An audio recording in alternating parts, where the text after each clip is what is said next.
For thousands of years, the Dralic ruled the stars. They were tall, strong, and covered in black armor that looked like the bones of beasts. Their eyes glowed red, and their voices were cold like frozen steel. They were known as the galaxy's top hunters, never losing a battle. Wherever they went, planets fell, and no one dared to resist them. They didn't believe in peace. They believed only in strength.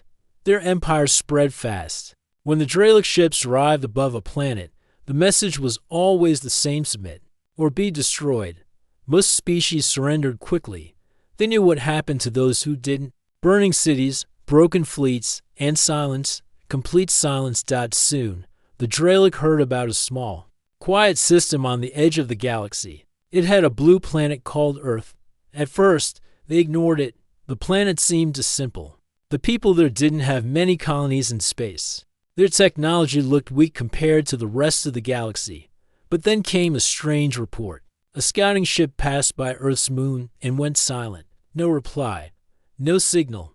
It vanished. The Dralic sent another ship to find out what happened. This time, they were careful. The second ship circled Earth and sent back images. They saw strange things, satellites that looked like old tech, but they were active. Underground bases hidden deep in icy regions. One officer even found signs of old battle scars on Earth's surface, like humans had fought each other many times, and yet they were still alive and still advancing. The commander of the Dralic fleet narrowed his eyes. Primitive, he said, but clever, he ordered the main fleet to prepare. They would take Earth like they had taken every other world. They expected a short fight, maybe none at all. They prepared a warning message. A deep voice echoed across human space. We are the Dralic. You will surrender. Your planet is ours. If you resist, you will be erased. The message reached Earth. Leaders around the planet gathered. Satellites picked up the massive enemy fleet approaching fast. Fear spread through the cities. People looked up at the sky, unsure of what would happen. But humans did not panic. Instead, they got to work. Soldiers reported to bases. Engineers powered up old war satellites. Hackers worked to intercept the Dralac's signals. Civilians volunteered to help wherever they could.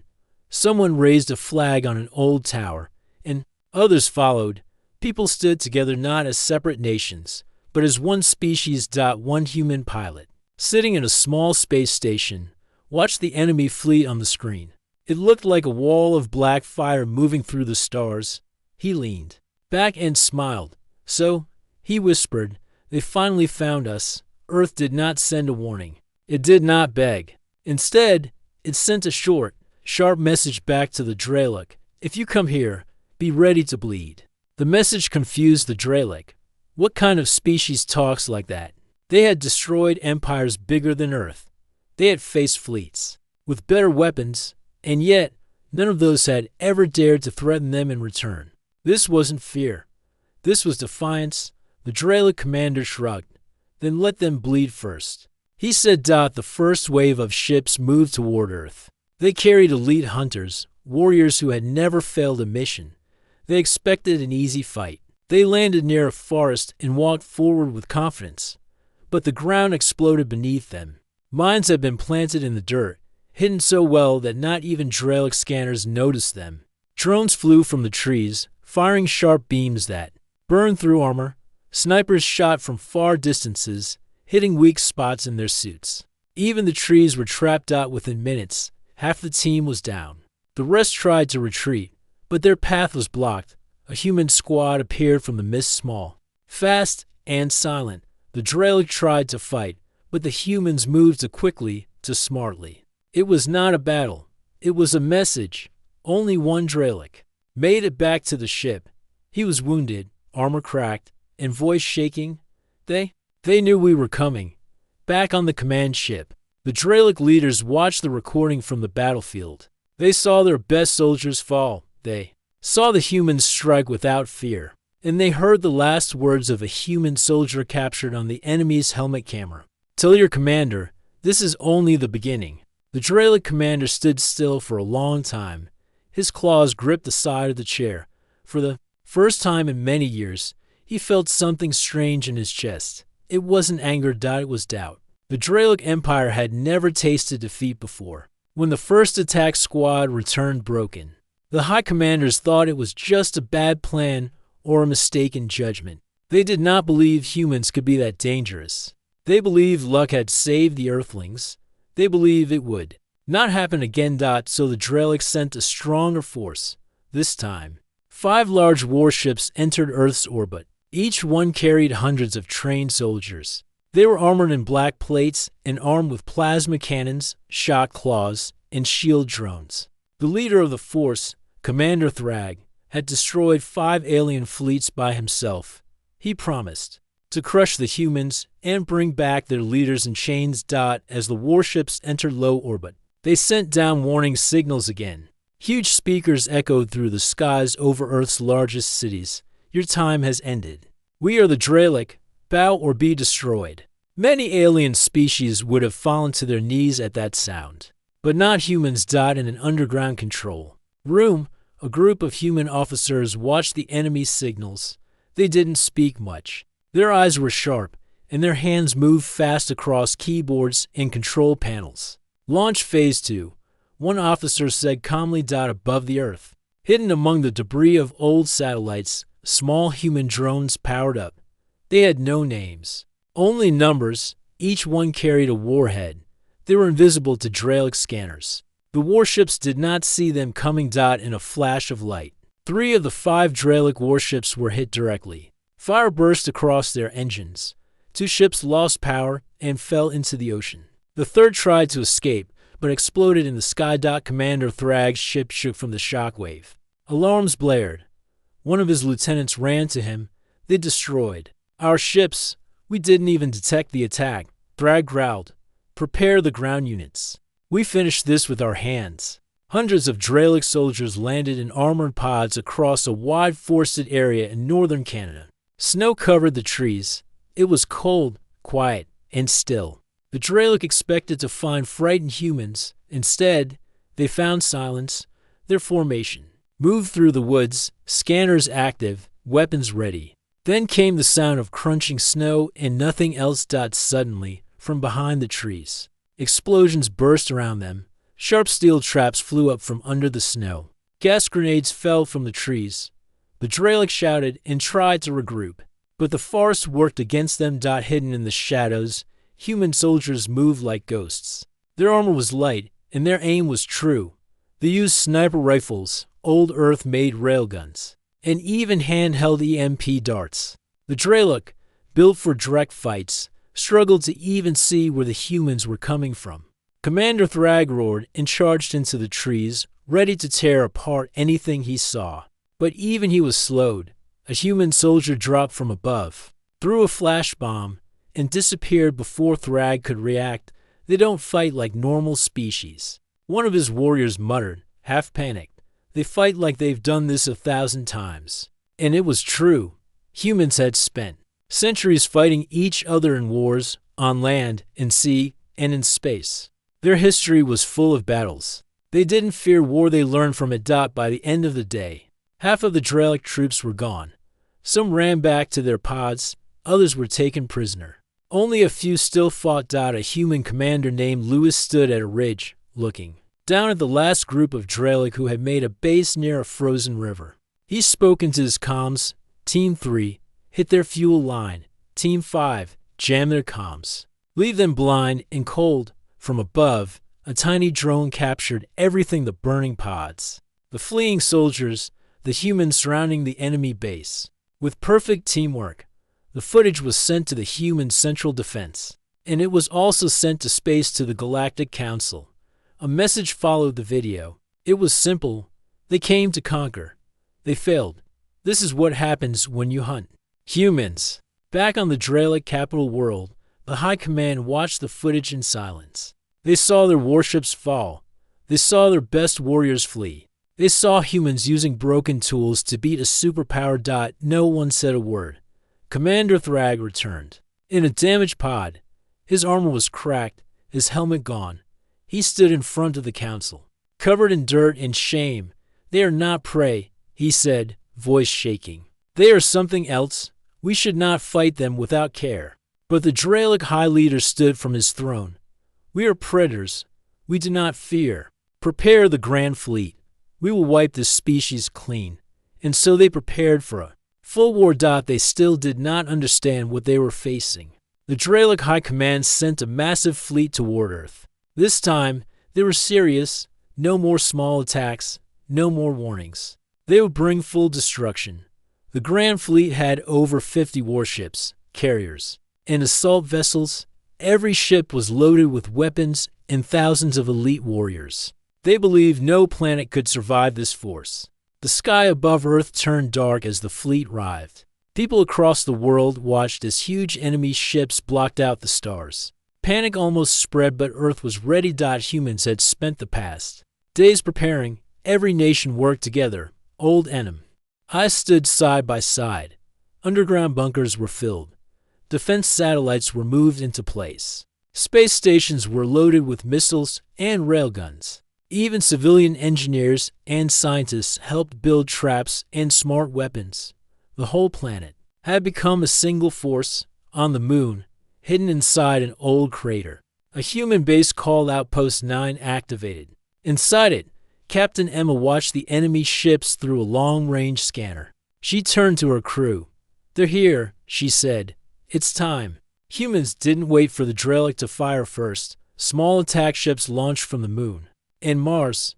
These ships were old, even rusty, but they moved fast. They didn't face the enemy directly. They hit weak points, vanished, and returned again like stinging insects. The Dralic ships fired back with powerful plasma beams. Some human ships were destroyed, but more kept coming. Human pilots used asteroids for cover, hiding in places no one else would dare enter. They used gravity fields to slingshot around planets, confusing enemy sensors. Meanwhile, on Earth, something strange was happening. The cities didn't look scared. Instead, people moved with calm focus. Schools turned into command posts. Factories worked day and night to build new drones. Farmers delivered food to soldiers. Even children helped by carrying supplies or sending messages. It was not just an army that stood against the Dralic, it was an entire species. In the forests of Asia, human scouts watched as enemy pods fell from the sky. Instead of fighting directly, they used hidden tunnels, planted traps, and lured the Dralic into ambushes. In the deserts of Africa, snipers lay in the sand for hours, waiting for the perfect shot.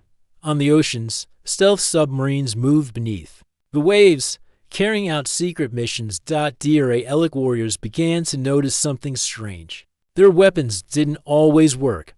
Their comms were jammed. Their maps were wrong. Even their machines were hacked. They started to ask, how are the humans doing this? One of their officers, a thinker named Serval, started studying human behavior. He watched old videos, read reports, and studied their history. What he found shocked him. Humans had fought more wars than any other species in the galaxy. Not just in space, but on land, sea, and even inside cities. They had faced plagues, disasters, civil wars, and still stood tall. Their history was full of pain, but also full of strength. Serval presented his report to the Dralic High Command. Humans do not break like others, he said. They adapt, they fight together. Their weakness is a lie. But the High Leader only laughed. They bleed like the rest, crush them, back in space. Commander Jason led a small team toward a Dralic supply ship. They had one job: disable it. The ship was heavily guarded, but the human team used silent engines and cloaking devices. They attached themselves to the hull and entered through a maintenance vent. Inside, they moved quietly, planting charges and disabling power systems. When the alarms finally rang, it was too late. The supply ship lost control and drifted toward a nearby planet, crashing in a giant ball of fire. The loss hurt the Dralic. Without supplies, many ground forces began to run low on fuel and food. Their morale dropped. Their pride turned to confusion. They were the hunters. Why were they being hunted? In orbit, a human station called Beacon 7 sent out a signal. You came to take our planet. Instead, you gave us something to unite against. We are humans. We don't give up. We don't run. We fight for each other. The The signal was heard not just by the Dralic but by other alien species, too. Races that had once been afraid of the Dralic now began to watch humans with interest. Maybe, just maybe, these Earthlings could do what no one else had. On the battlefield, a group of injured Dralic soldiers sat in silence, staring at the rising sun. One of them, barely holding his weapon, whispered, "We came for an easy hunt. Now we're the ones being hunted." And far above, in the quiet blackness of space, Earth's forces kept moving one small strike at a time, wearing down the unstoppable. The Dralic had tested humanity. And now, they were learning the cost. Dralic. Scientist Serval sat alone in a dark lab aboard the Grand Command ship. He had seen the latest reports: battle losses, damaged fleets, failed land missions. The humans were winning battles they should not win. He was not a warrior like the others. He didn't shout in meetings or swing blades. He studied. And now, he was afraid not of weapons, but of what he couldn't explain. Serval began watching human war footage over and over. He saw them running into danger to save each other. He saw them laughing in the middle of gunfire. One clip showed a human soldier badly injured, refusing medical help until others were safe. Why don't they break? He whispered to himself.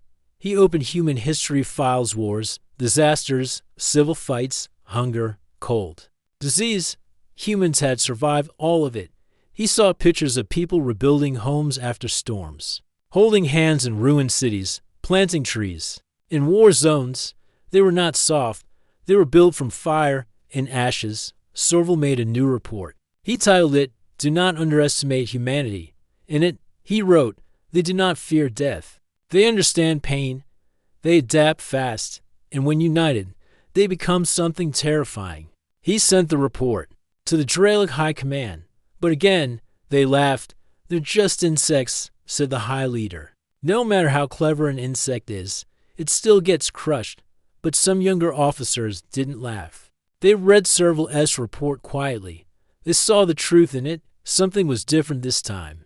On Earth, Captain Emma led a new mission. Her team had found a crashed Dralic pod in the mountains. Inside, they captured a wounded officer. Instead of questioning him roughly, they gave him water and treated his burns. He didn't understand. "Why?" The Dralic asked. "Why are you helping me?" Emma looked at him calmly. "Because we're not monsters." The officer stared at her, confused. Everything he was taught said humans were weak and chaotic. But this one, she looked calm and strong, even kind, and she was dangerous. He had seen her lead attacks with perfect timing. On the moon, human scientists worked around the clock. They studied Dralic tech and found weaknesses.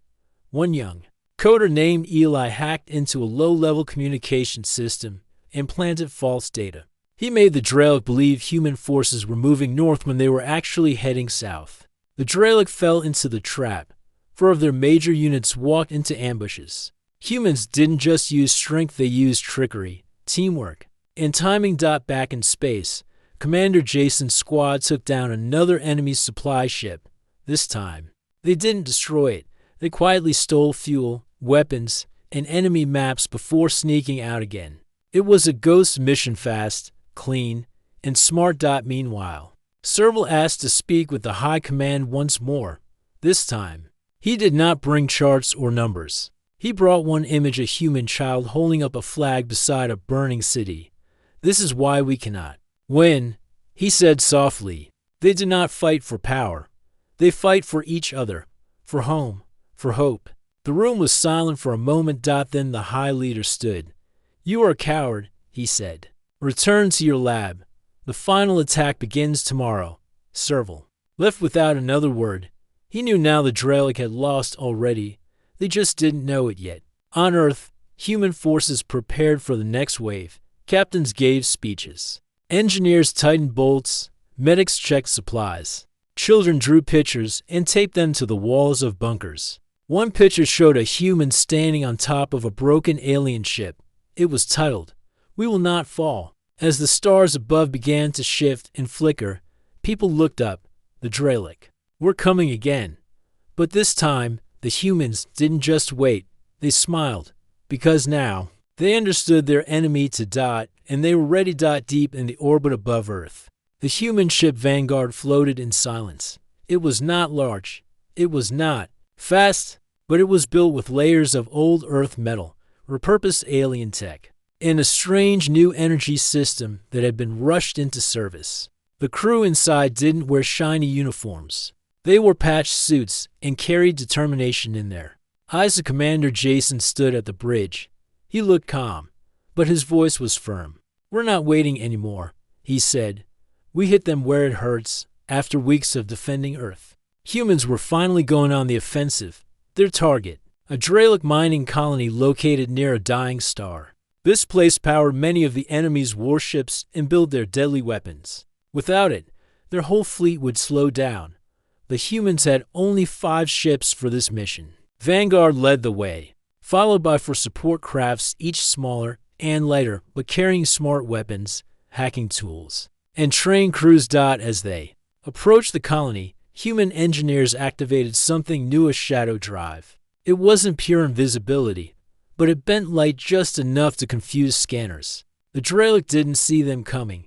Inside the colony, Dralic workers followed their daily routine. They never expected humans to reach this far. It was supposed to be safe.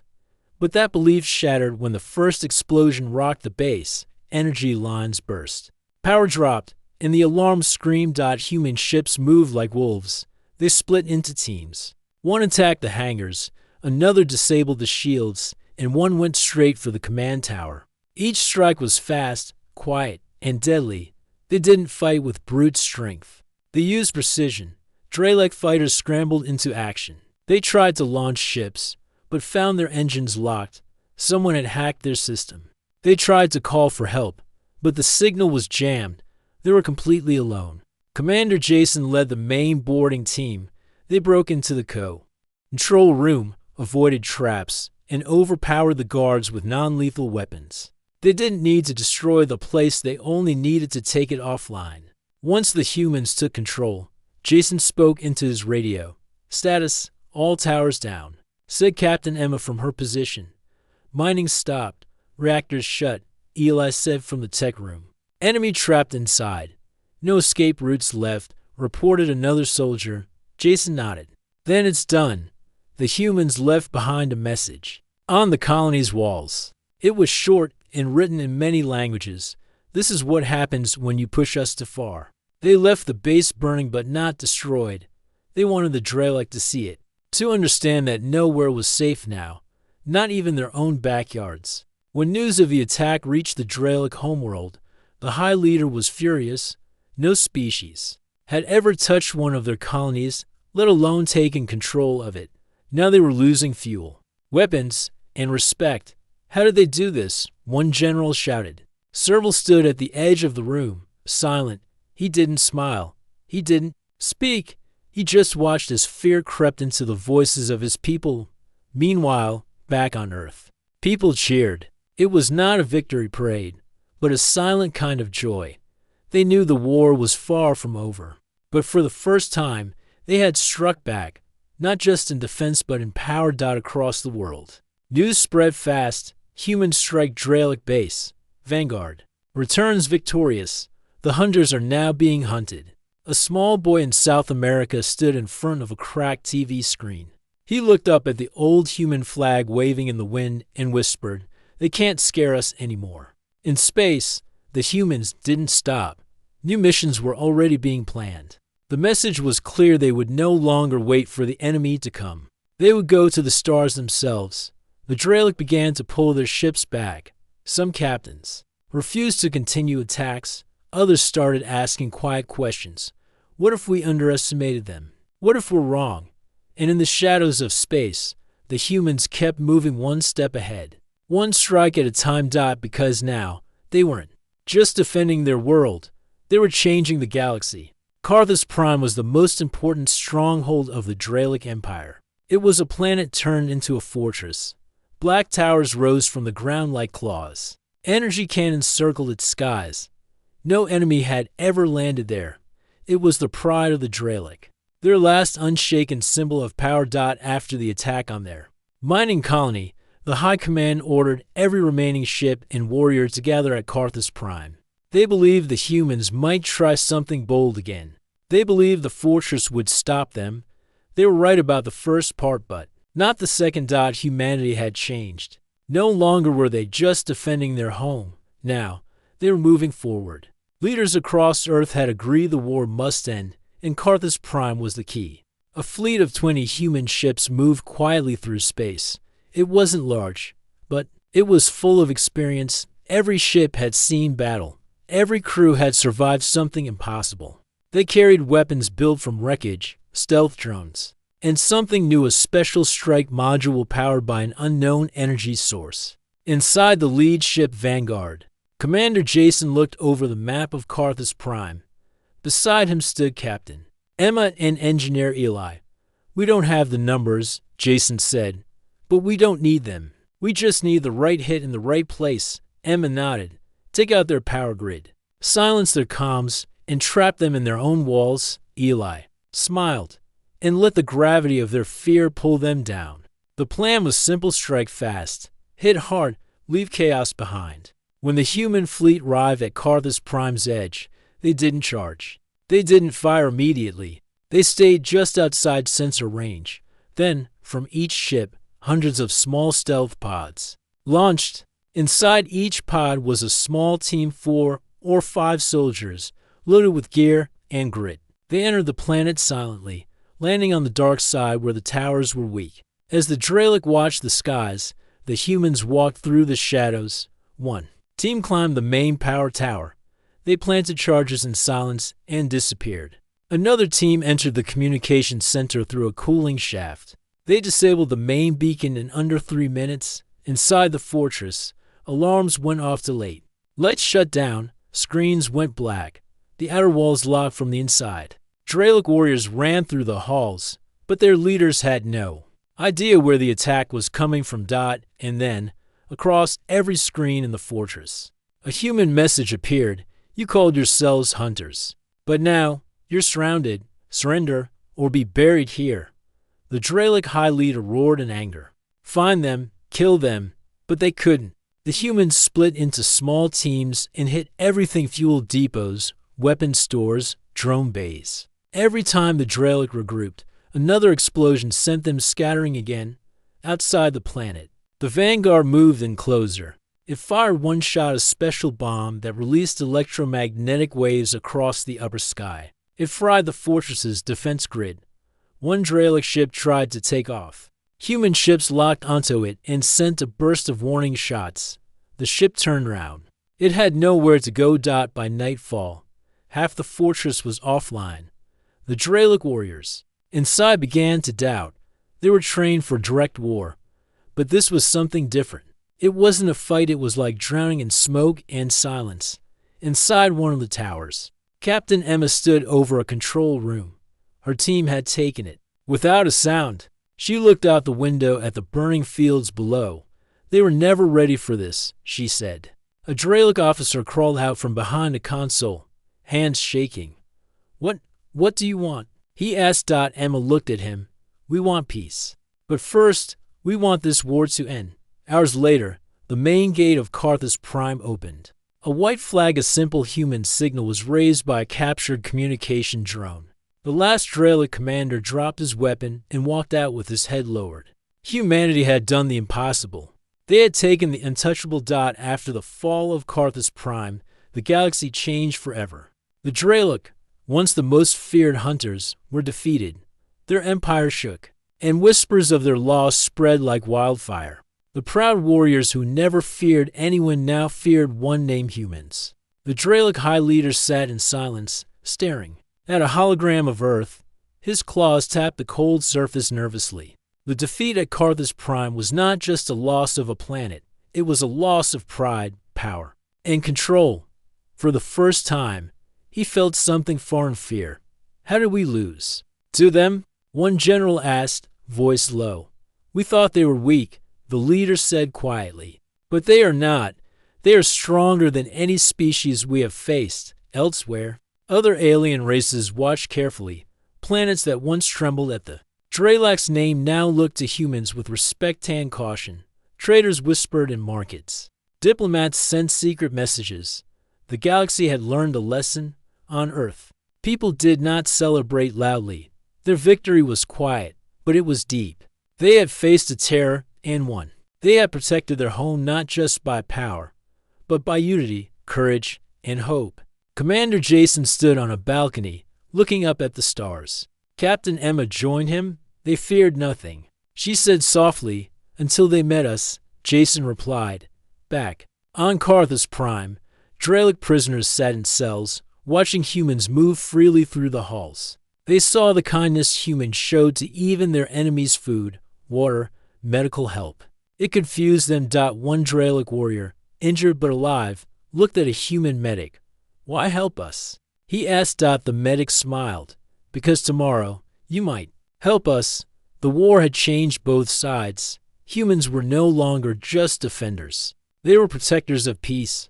Dralic were no longer just hunters. They were learners, though, with many scars. In the Galactic Council, a quiet announcement was made. Never again will any species underestimate the humans. From that day forward, Earth was no longer a quiet blue planet on the edge of space. It was a beacon, a reminder that even the fiercest predators feared something greater. And that something was the human spirit. The Dralic left the stars for now, but their stories carried a warning to all. Do not hunt humans. Because they do not fear death, they fear losing each other.